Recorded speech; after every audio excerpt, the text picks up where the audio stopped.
Nah, jadi dia menemukan botol-botol di sekitar pantai. Nah, sih. Dan Diego juga melakukan itu di Indonesia juga. Ya.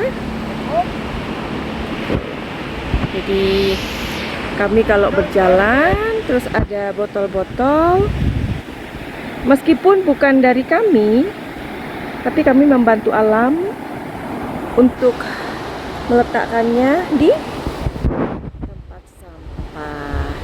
Yuhu, ditiru ya. Meskipun botol itu atau plastik itu bukan punya kamu, tapi alangkah baiknya kita juga sedikit membantu alam, ya kan? Supaya bumi bisa tersenyum kepada manusia. Itu pesan Madam Suki dan Menir Diego, ya.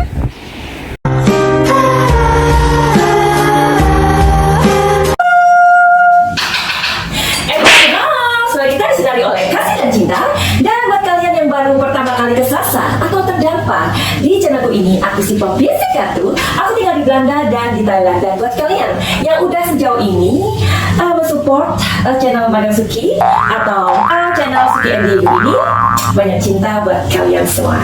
Oke, hari ini kita masih ngebahas tentang susu bang.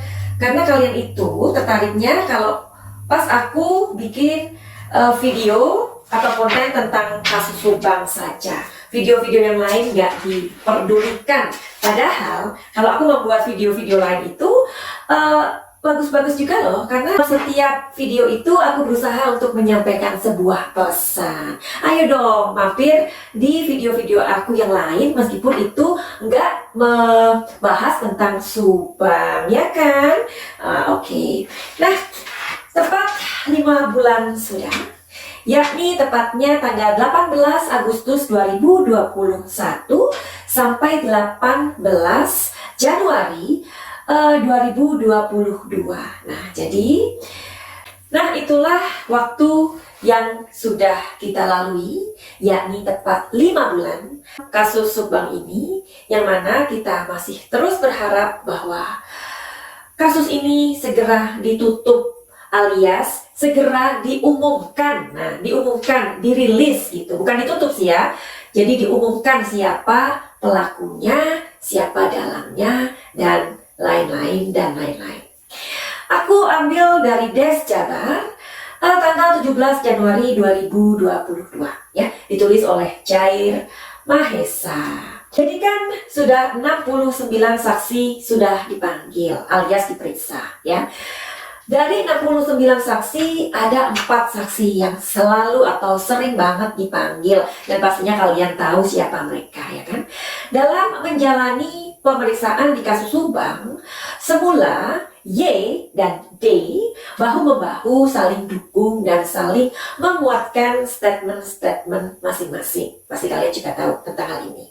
Nah, dari kubu PH juga kerap kali saling serang. Jadi dari kubu PH-nya Y dan D, dan dari kubu PH-nya Y ya, Y senior begitu. Namun ternyata kemesraan Y dan D ini harus berakhir sejak tanggal 27 Desember 2021. Nah, Y junior menceraikan D. Aksi pembelotan Y lalu bergabung dengan ayahnya.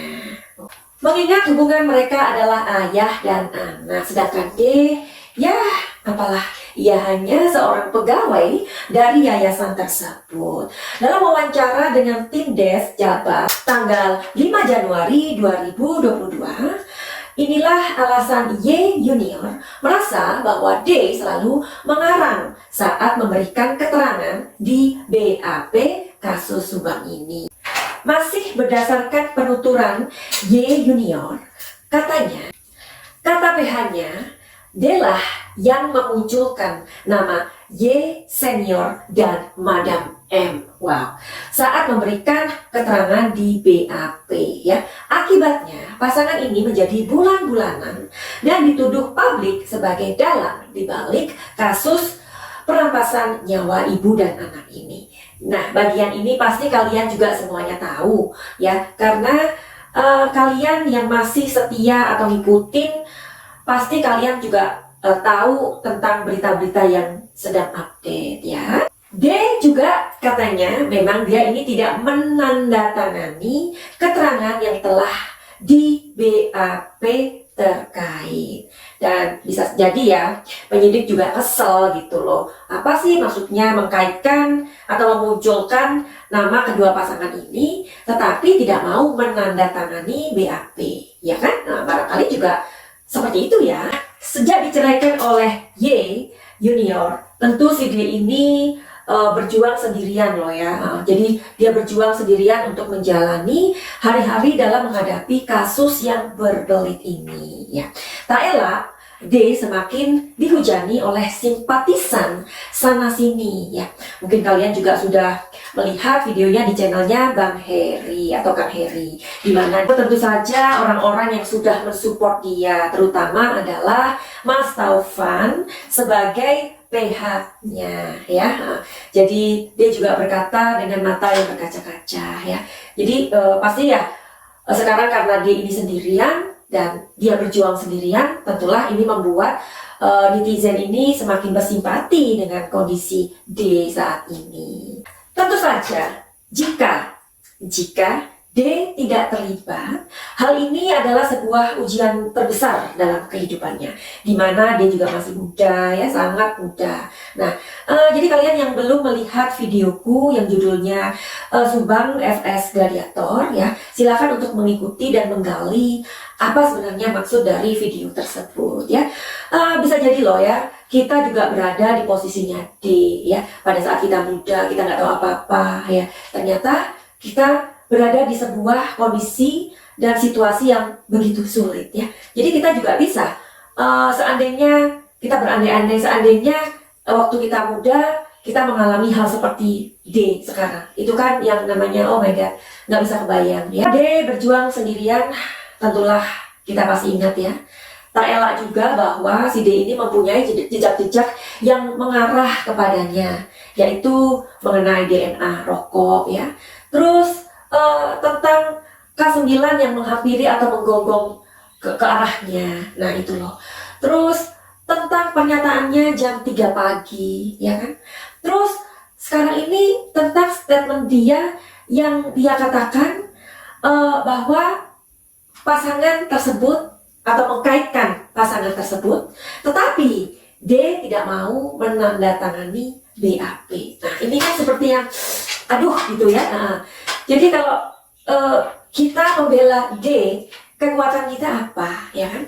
Kita bukan siapa-siapa. Yang bisa membela D ya memang adalah seorang pengacara, begitu. Yang akan berjuang habis-habisan untuk melawan serangan-serangan dari apapun yang sedang dituduhkan. Atau karena statement-statement dia yang kemarin-kemarin atau saat ini tidak sinkron, itu pasti akan membuat dirinya berada di kondisi yang rawan gitu. Kalau kita membela si D, seperti yang tadi aku bilang, kekuatan kita apa ya? Nah, jadi kita juga nggak bisa menutup mata bahwa apa yang tadi aku katakan itu sesuatu yang memang membuat posisinya itu ada di persimpangan yang nggak aman begitu. Nah, itu kenapa makanya dalam kehati-hatian ini polisi tentu ada tentu membutuhkan waktu ya, makanya sampai selama ini marilah kita mensupport kepolisian yuk, karena dengan support kita, doa kita dan rasa trust kita kepada kepolisian, kasus ini akan bisa berada di tempat yang semestinya, seperti itu ya. Kalau seandainya polisi juga terburu-buru ya, sedangkan D ini dalam posisi kayak gini, coba deh kita renungkan ya. Tentunya ini juga akan membuat sebuah dilema. Jadi kita sudah memberikan waktu kepada kepolisian dan penyidik untuk bekerja keras dan kita masih tetap percaya, ya kan? Ini memang karena mereka tidak mau salah tangkap ya. Baik Y dan D sama-sama mengarah. Y senior dan D sama-sama mengarah ya. Maka itu memang mungkin diperlukan waktu agar supaya tidak salah tangkap, atau memang karena nanti pengumumannya akan dirilisnya itu sekalian gitu, seperti janji kepolisian sendiri. Oke, jadi kita hari ini mau ngapain? Kita mau intip ya. Kita mau intip ini aja deh. Kenapa sih si D ini tidak mau tanda tangan ya di BAP? Padahal kan ia sudah memunculkan nama Tuan Y dan si Madam M ini saat memberikan keterangan di BAP. Sudah memunculkan nama kedua pasangan ini, tetapi tidak mau tanda tangan. Coba kita cari tahu kenapa si D ini nggak mau tanda tangan ya. Oke, menarik kayaknya.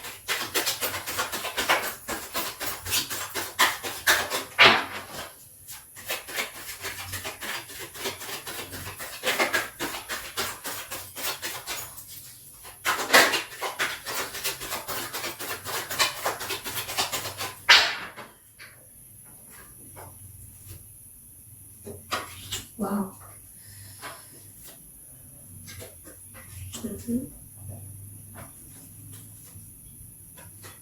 Iya.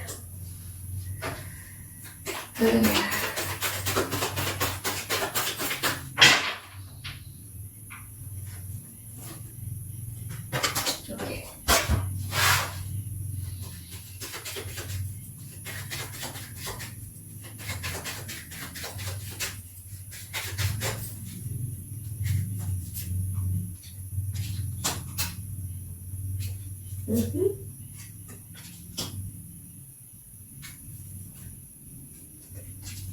Ya.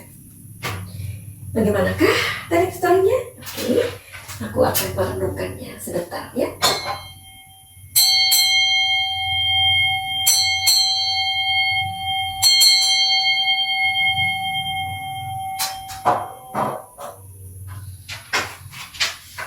Iya. Jadi sebenarnya ada sebuah trauma ya, trauma di dalam diri D ini gitu.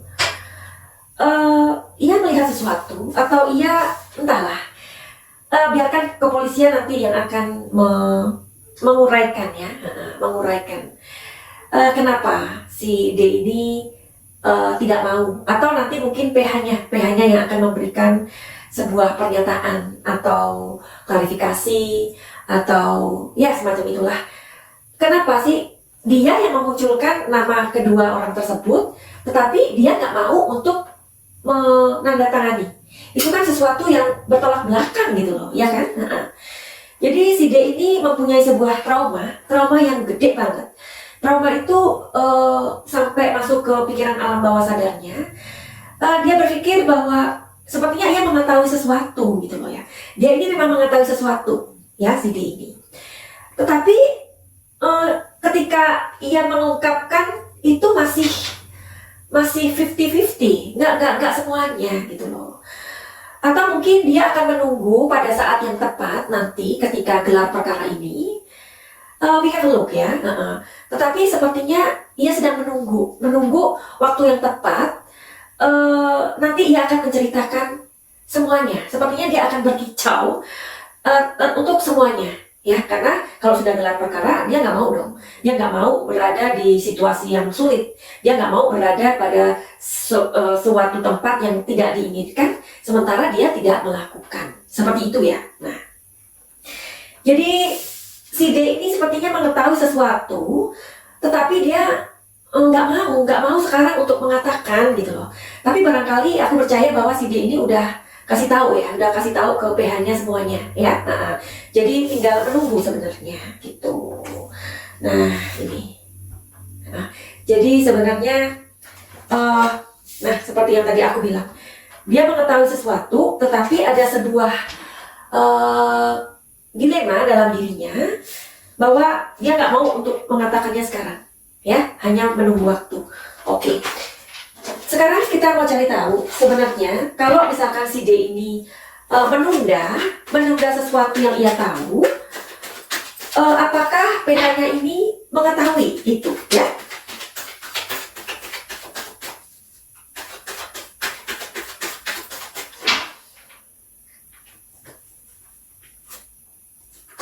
Oke.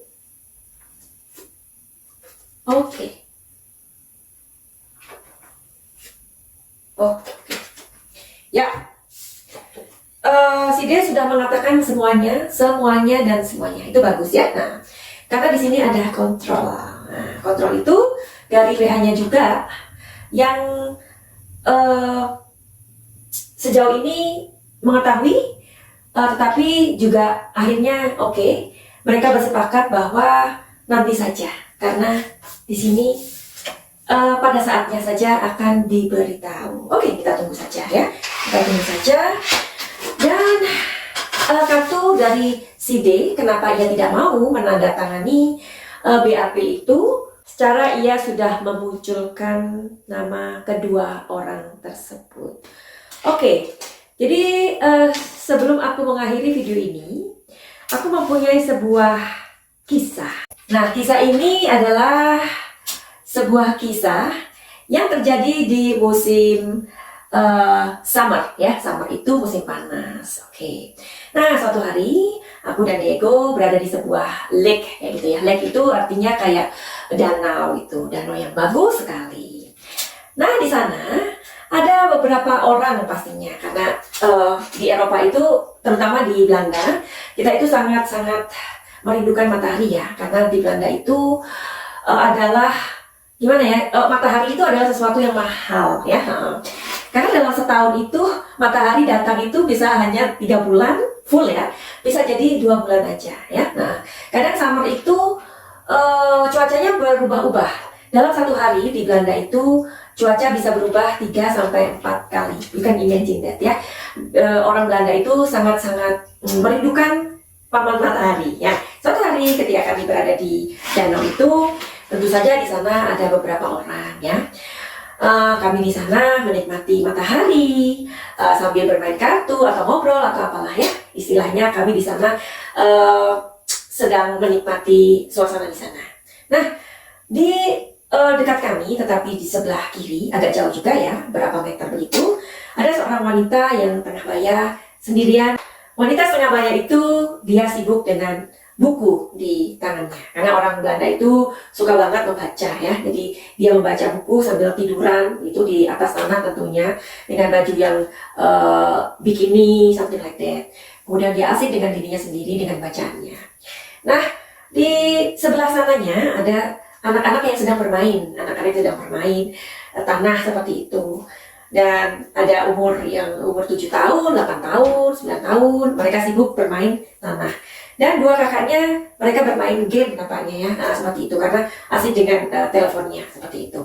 Atau sesuatu yang di tangannya. Aku pikir sih memang mereka itu bermain game ya, karena anak-anak seusia mereka 10 tahun, 11 tahun, mereka pasti sibuk-sibuk dengan sesuatu yang membuat mereka asik ya. Nah, di sebelah sana, sebelah kananku ada pasangan orang tua, couple, udah umur 70-an sih, 60, 70, something like that. Mereka tampak sehat dan mereka juga sedang asik membaca buku, sampai mereka ngobrol ya, karena ini suami istri. Sepertinya mereka adalah seorang pensiunan seperti itu ya. Jadi mereka sibuk, suami dan istri itu. Dan kemudian ada satu orang yang sibuk dengan mobil ya. Jadi mobilnya tuh kayaknya rusak atau gimana nggak tahu ya. Jadi dia sibuk aja dengan mobilnya itu. Atau istilahnya mungkin dia sibuk dengan busi atau apalah begitu ya. Intinya dia sibuk dengan mobilnya, laki-laki itu. Nah, sebelah kananku itu dekat orang ini, orang apa tuh namanya, couple tadi itu, yang orang tua ini, pasangan orang tua ini, ada seorang yang memancing ya. Ada seorang yang memancing, dia juga sangat sibuk ya, dia sibuk banget. Nah, setelah kita ngobrol, karena kami pakai camper ya di situ, keluar masuk aku tentunya di situ, karena cuaca sangat indah banget pada saat itu.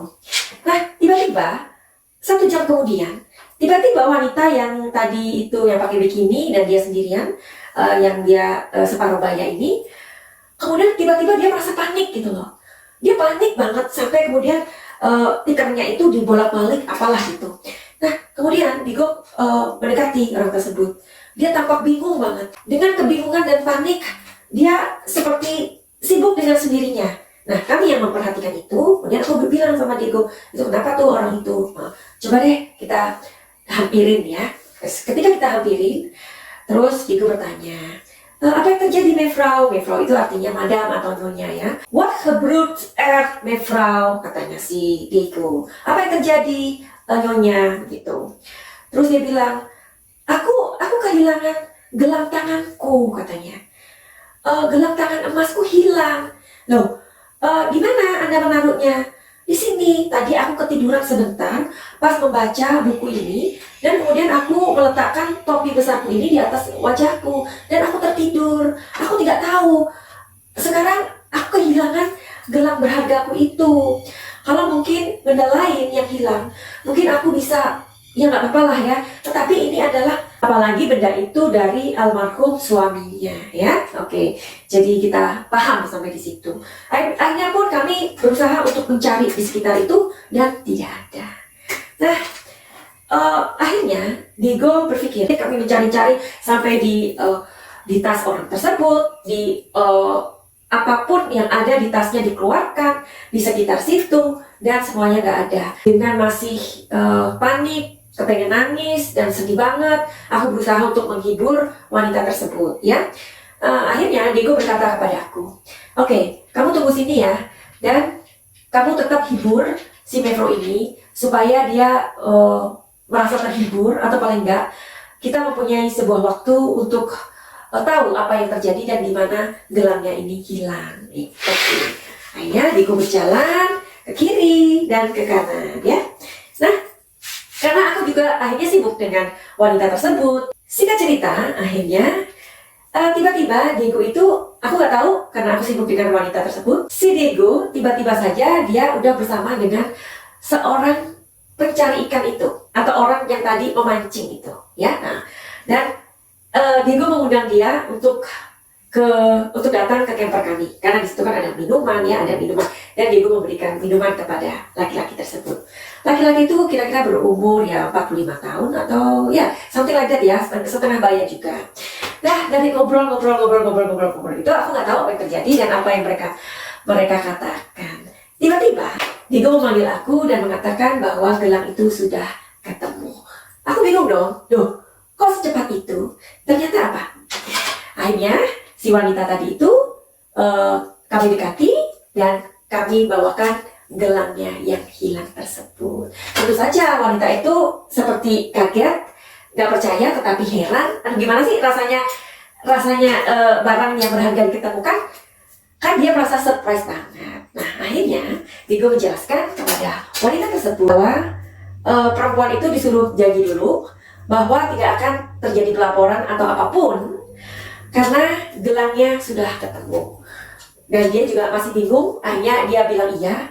Jadi ada apa ini? Nah, akhirnya di situ Diego mengatakan bahwa sebenarnya yang mengambil gelang ibu adalah si bapak ini. Tetapi Anda tidak boleh marah karena ternyata si bapak ini mempunyai sebuah masalah di dalam keluarganya yang mana ia sangat membutuhkan uang. Ternyata istrinya sedang sakit dan dia sangat membutuhkan uang. Oke, dengan perasaan yang marah dan akhirnya whatever lah, yang penting barangnya ketemu, ya kan? Akhirnya ia pun mengucapkan terima kasih kepada Diego, dan ia juga mengatakan kepada laki-laki tersebut lain kali jangan seperti itu. Kemudian masih di situ, wanita itu masih di situ, masih minum bersama kami. Terus Diego mengatakan, oke, aku sekarang mau datang ke rumah kamu dan melihat situasi apa yang terjadi dengan istrimu. Karena menurut pengakuannya, istrinya itu sudah mendapatkan sebuah pertolongan, tetapi masih saja sakit gitu. Akhirnya kami pun pergi ke rumah lelaki tersebut dan ternyata memang benar istrinya sedang sakit. Karena Diego adalah seorang dokter akupunktur, ia pun melihat apa yang terjadi dengan istrinya, kenapa istrinya sakit dan belum sembuh. Nah, dari cerita ini, dari apa yang terjadi, aku bertanya kepada Diego, bagaimana kamu tahu bahwa laki-laki itulah yang mengambil gelang dari wanita tersebut. Sementara kita tahu di sana ada seorang laki-laki yang sibuk dengan mobilnya yang rusak. Bisa aja kan dia yang mengambil. Ada 5 orang anak ya yang sibuk dengan mainannya. Bisa aja kan salah satu dari mereka yang mengambil. Atau couple yang tua itu bisa saja mereka yang mengambil. Kenapa kamu langsung datang ke sana? Dan kamu mau tahu? Diego menjawab seperti ini. Sengaja aku gak harus menjadi polisi dulu untuk tahu siapa yang mengambil gelang wanita tersebut, ya. Karena 2 orang couple itu mereka sudah tua, mereka sudah pensiun. Seorang yang pensiun pasti mereka sudah memiliki uang, ya. Mereka hidup dari pensiunannya. Kecil kemungkinan mereka mengambil sesuatu dari orang lain karena mereka datang ke sini untuk menikmati matahari seperti kita, dan mereka hanya mau enjoy hari mereka.